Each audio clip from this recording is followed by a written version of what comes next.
11, que é o que a gente fala sempre aí, só que eu não lembro de ter falado com vocês diretamente sobre o AVC.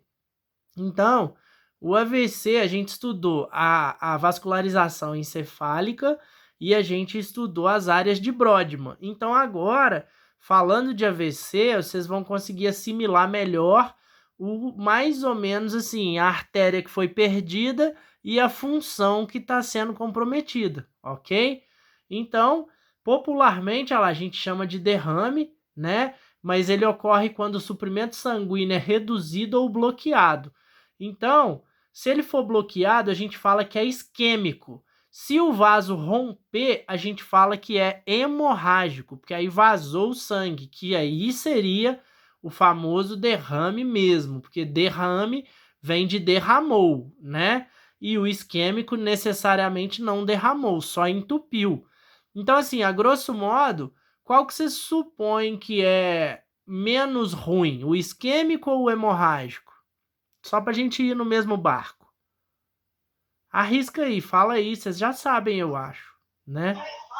O isquêmico, né? O isquêmico, porque você perde um fluxo sanguíneo, por mais que seja por muito tempo, ele não tem o derramamento de sangue, porque quando tem o hemorrágico, além daquela região ficar sem sangue, o sangue que vazou vai espremer a região vizinha.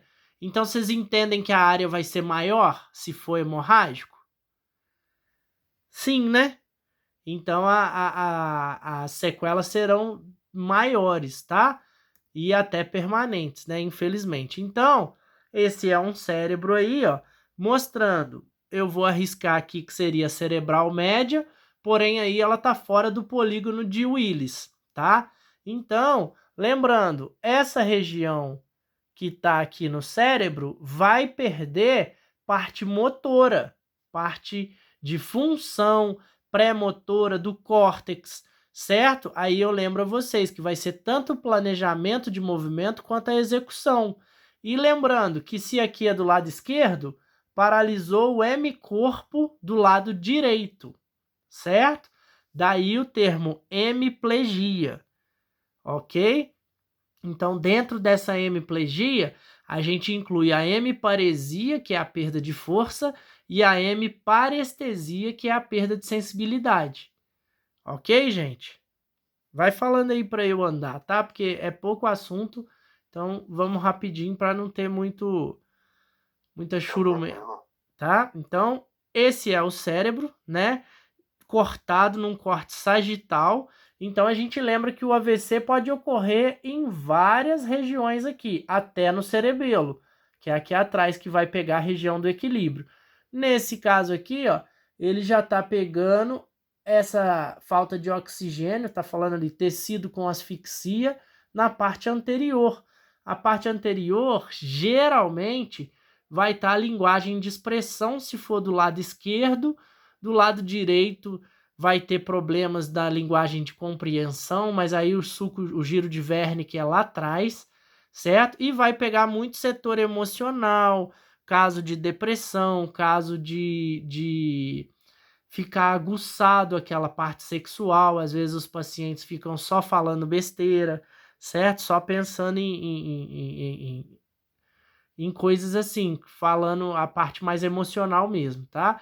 Então, a artéria que estaria entupida, ó, então a ideia é essa. Se for um êmbolo, né, igual a gente falava lá na respiratória, tromboembolia, é uma trombose que se soltou, vira um êmbolo, vira um coágulo que vai entupir uma artéria mais fina. Ok, gente? E aí essa artéria vai ficar sem nutrição no local e sem oxigênio. E aí, dependendo do tempo, as sequelas são maiores. Ok? Aqui eu já estou olhando numa visão assim de corte coronal e olhando por baixo de corte transversal. Então a ideia aqui, ó, é mostrar essa aterosclerose, né, que a gente fala, que é a placa de ateroma, né, que é a gordura que a gente acumula no interior das células. Aqui, ó, teoricamente ele está pegando a cerebral média também, um exemplo. Então essa parte vai ficar sem oxigênio. Aí você vai ter problemas desde o corpo estriado, para a lateral de movimento ali de parte de artéria cerebral média de planejamento e execução de movimentos. Ok? Balancei a câmera aqui, mas nada, não deu errado não. Então, olha lá, a artéria vertebral que vai posterior ao encéfalo, lembra que eu falei? Ela vai nutrir o cérebro por trás. Então, se faltar oxigênio nela, essa pessoa vai ter comprometimento de fala, de visão, né? Eu falei errado, tá? Então, desde das vertebrais até a parte posterior do encéfalo, está muito ligada à região de visão, tá? É tanto que quando você toma uma pancada na nuca, teoricamente a sua visão embaralha, não só pela pancada, mas porque você está batendo na região onde é processada a imagem, tá certo? Esse é um cérebro de verdade, cortado, né, coronalmente, pegando o quarto ventrículo aqui, quase todo com AVC e saindo para a região parietal. Então, ó, essa pessoa foi até o óbito, né?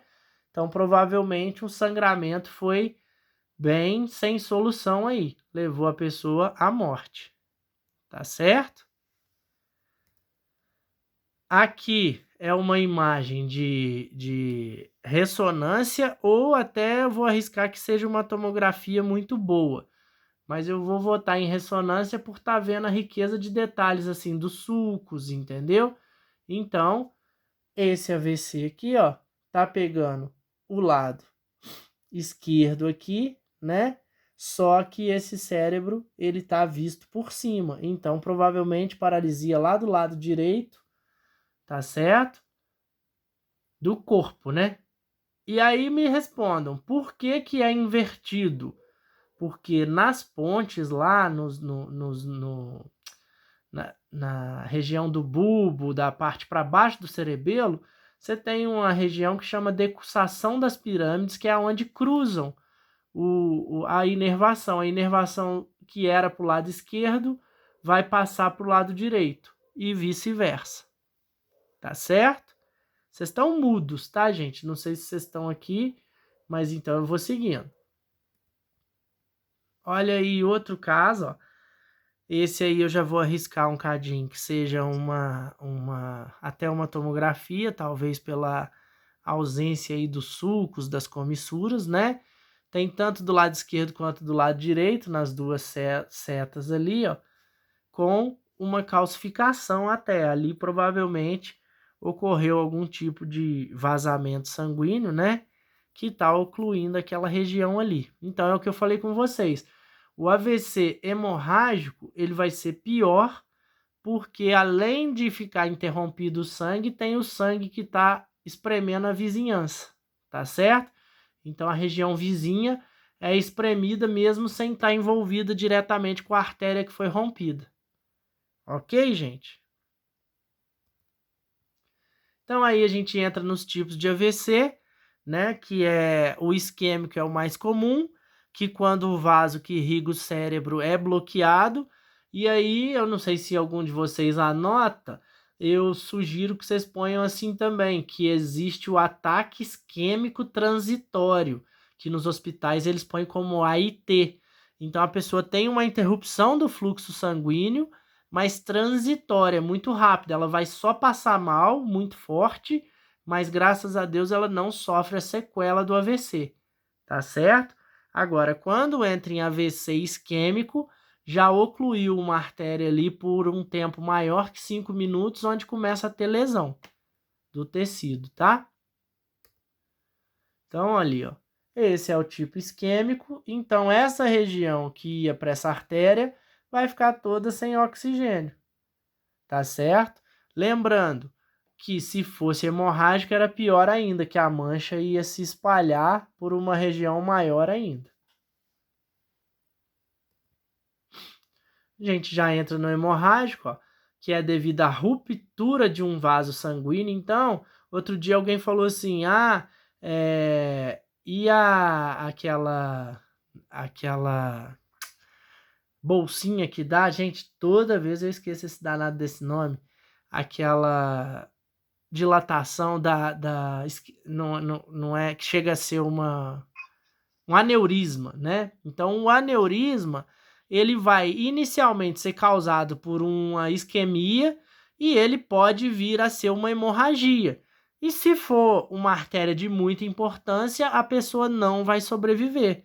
O caso, provavelmente, desse cérebro aqui que a gente viu, ó, que ali provavelmente foi um aneurisma que rompeu e virou um AVC hemorrágico, né? Porque não teria como a gente ver o cérebro de alguém que está vivo, né? Daquela forma ali dissecada, não. Então, o hemorrágico ocorre devido à ruptura de um vaso dentro ou ao redor do cérebro, gerando um derramamento de sangue com formação de coágulo. Então, o AVC hemorrágico é pior pelo coágulo estar junto com a falta de suprimento sanguíneo, porque além da região que está sem oxigênio, o coágulo vai se espalhando e vai espremendo o cérebro. Em algumas situações tem que até que drenar. Olha o coágulo aqui, ó, certo? E a região que rompeu foi aqui. Então, era para ser bem mais ameno, né, do que está sendo ali. Ok? Ô, Valtinho, Oi? no caso da pessoa que já teve uma vez o AVC hemorrágico, ela pode ter novamente? Pode. É uma. Assim, se ela já sobreviveu, né? Ela vai ter que ter mudanças drásticas na rotina de alimentação, até mesmo fator genético, Alina, porque já tende a ter um sangue mais denso, né? Mais grosso e etc. Então, a chance de repetição é muito grande. É tanto que o que a gente escuta muito é assim: ah, ela passou mal e mandaram voltar para casa, não detectaram nada. Então aí já foi um primeiro, talvez, transitório isquêmico e depois passa para hemorrágico. Mas mesmo o hemorrágico ele pode se repetir, tá? É tanto que tem pacientes meu que você está tratando dele, ele está relativamente bem. Infelizmente o AVC repete, a pessoa perde muita função, entendeu? Entendi. Então ali, ó, tipos de AVC hemorrágico, aqui tem uma dissecção aqui pegando o polígono de Willis, né, mostrando, só que aqui tá ACV porque tá acidente, né, vascular hemorrágico, né?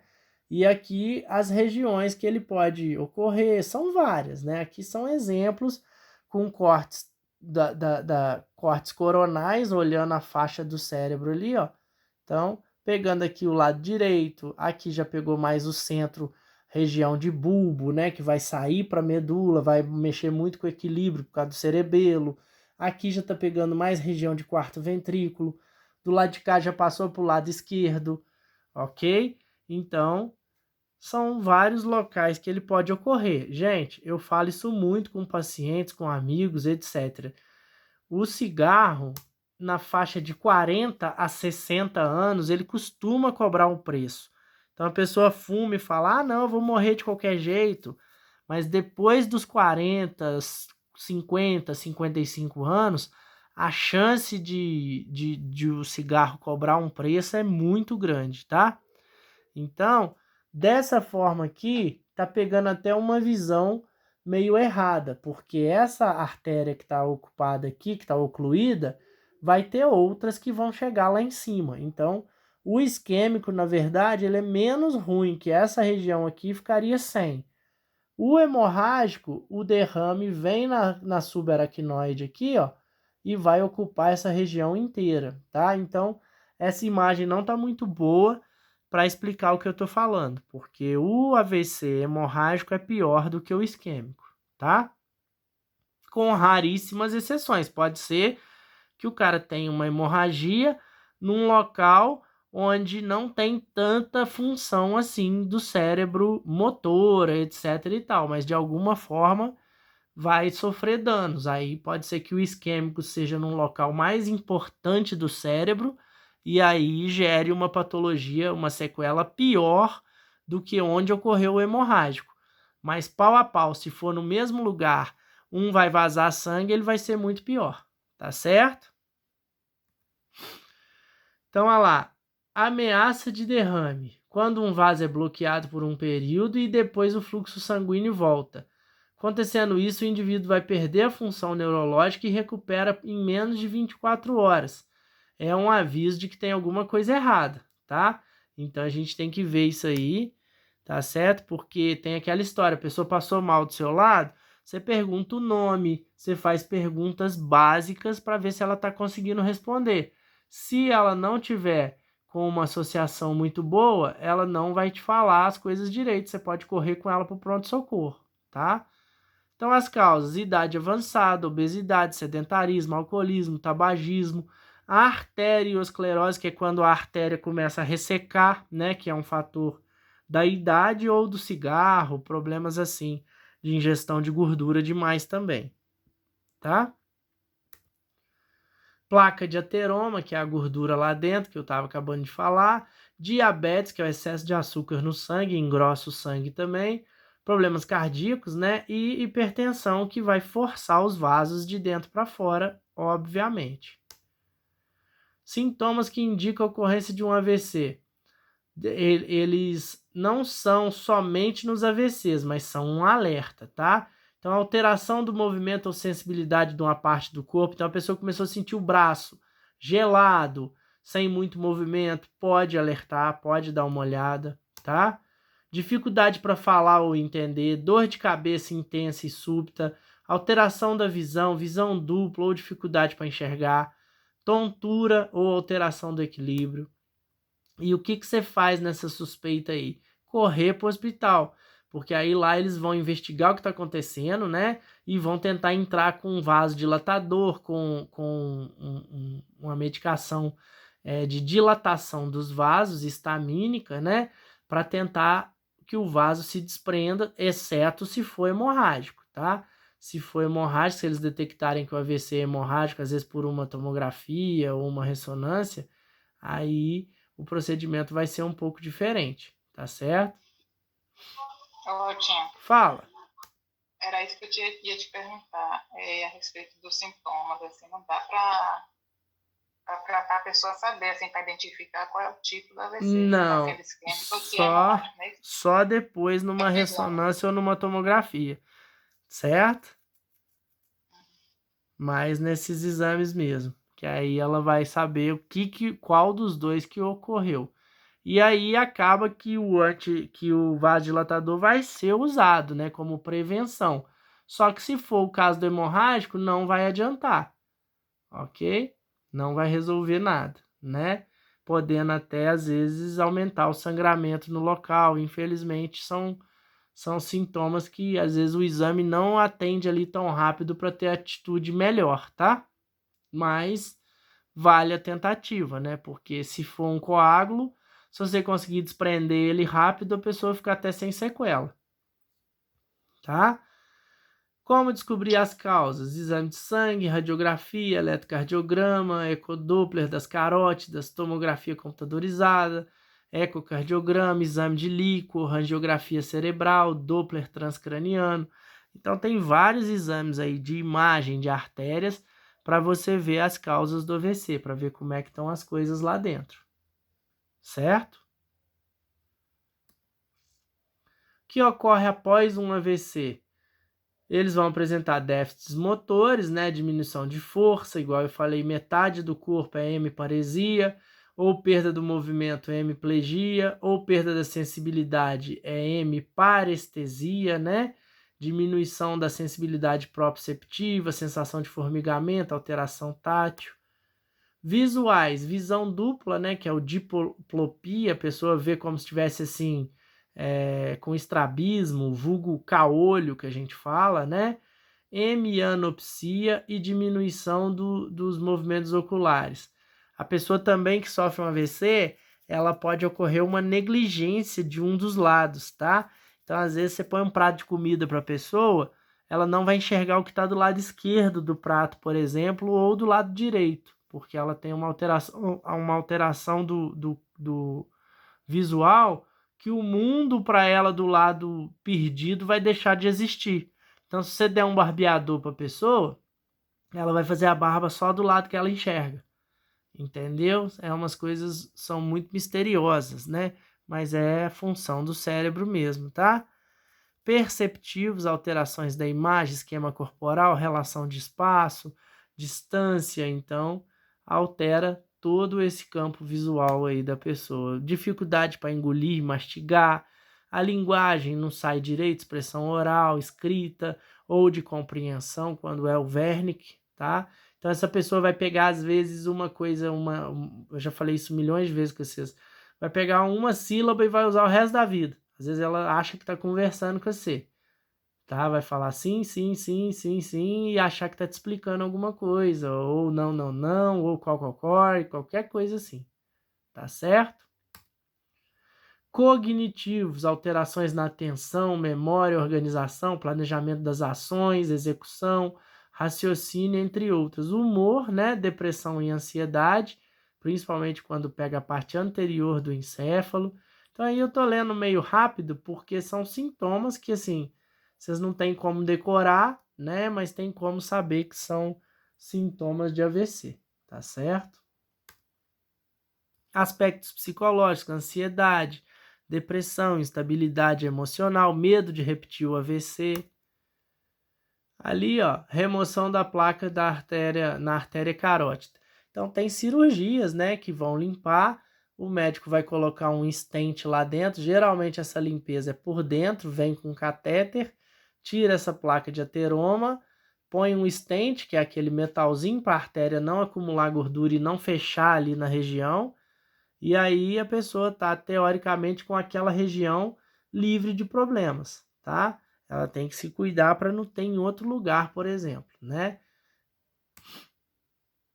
Infarto agudo do miocárdio, que aí a gente falou disso lá na aula de biofísica, no início, que é o músculo do coração que recebe oxigênio das artérias coronárias. Então, quando uma coronária entope, o músculo cardíaco fica sem oxigênio. Então, ele é o primeiro a usufruir do seu próprio trabalho, ele vai ser o primeiro a sofrer se uma artéria que nutre ele entupir. Então, é aí que a gente fala que a pessoa perdeu X% do músculo cardíaco, porque uma artéria que nutre ele se entupiu aqui, essa região toda vai ficar sem nutrição. E por aí vai. Ok, gente? Esse é o coraçãozinho aberto, tirando a frente dele ali um corte coronal, né? De novo um corte coronal, mas eu prefiro que vocês pensem nesse sistema coronariano aqui em relação ao infarto agudo do miocárdio. Então, nós temos dois músculos no ventrículo direito e no ventrículo esquerdo, e ele é todo músculo, né? Função dos dois bombear o sangue para fora. Se entupir uma artériazinha dessa, não vai chegar oxigênio, esse coração vai fibrilar, ele vai fadigar, assim como descondicionamento. Às vezes você vai sair correndo uma distância que você não suporta, seu coração vai embolar as fibras por uma ausência de nutrição, tá? Reduz a pressão, a lá mecânica, vai ter um refluxo na coronária que vai gerar uma isquemia, né? Ou até mesmo uma hemorragia. Sem nutrientes, o músculo cardíaco morre, é o infarto agudo do miocárdio. Aí vai ter aquela história, sofreu um infarto fulminante. Por quê? Porque o infarto é irreversível. A pessoa sofreu um grau de infarto que não tem recuperação, pegou o músculo cardíaco inteiro. Por que eu pulei ali? Porque ali nós vamos voltar lá nos sons das válvulas. Isso aí, matéria do primeiro semestre, tá? Primeiro ano de vocês, né?